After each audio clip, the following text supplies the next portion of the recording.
Um, and I'll briefly say what I am that I plan to say because I was writing it, but in fact maybe I shouldn't have wrote it. And yeah, I'm already wasting some minutes by talking a bit for nothing. But what I really wanted to communicate just now.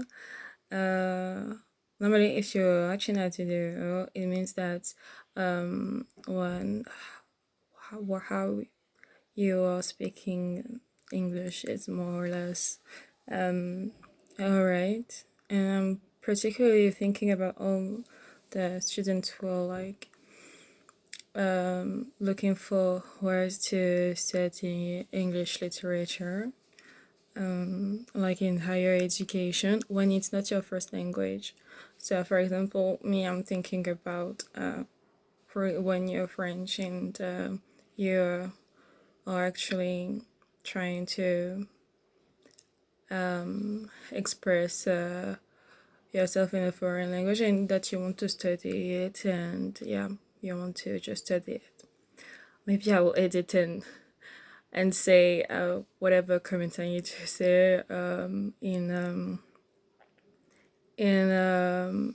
audio or something.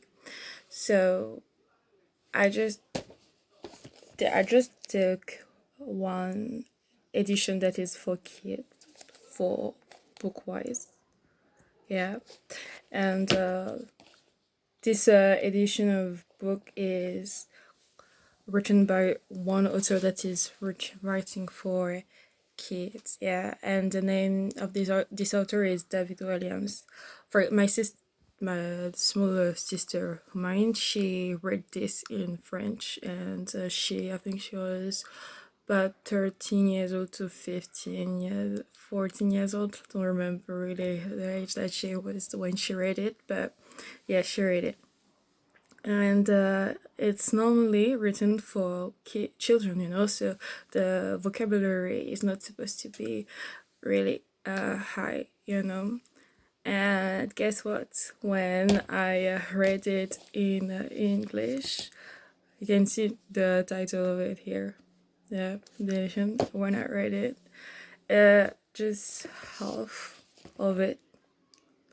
There is already listed 84 words that are word that I would not have been able to translate if I needed to translate them on paper. So yeah, just this is to say that and I should have maybe started by that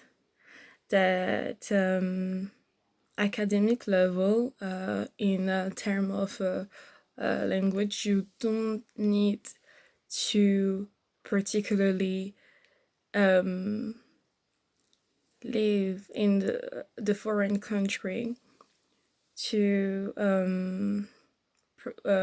be fluent with it and to know to have an academic level, really, because you are more likely to find, and maybe others will know that already, but me, apparently I took time to understand that all the vocabulary that you find like really quickly is within a book, really. And all the time that you have the chance to purchase lots of books or read plenty of them, you just look for the words that you don't know, you list them, then after you go to another book and you're like, oh yeah, I have seen that word before, and then you improve your academic level that way.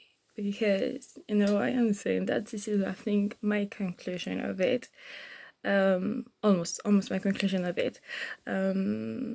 I think being in the foreign country to speak the language is interesting when you want to not be shy to express yourself, and I'm reading my notes as well. You understand as well easily, or a bit more easily, when the speakers are or all talking to you, because people will the for example, the English speaker will have particularly accent that you don't encounter all the time, because when you're receiving teaching in your own country, the person will not have a British or American accent. So this is like you will be able to understand more the person who is speaking to you. But other than that, that's it. Really, no academic level wise. Really, it's in books. It's really in novel, fiction novel or non-fiction novel. It's really in that, but I think maybe more in fiction novel start. And really, if you're not able to read a fiction novel for kids without open the dictionary, this means that the academic level, you still have a journey in that academic level, because there is like books that I'm able to read that are for adult, young adult, but the vocabulary that I found for kids in that book, I didn't know about it. So yeah, and the other thing that I wanted to say is that it's been like more than 3 years that I was in a foreigner country, and it didn't make it easier to understand that book. So yeah, it doesn't mean anything to be in a foreign country to be able to speak better language. You want, or to be to have a better academic level. Like really, it's all in the books.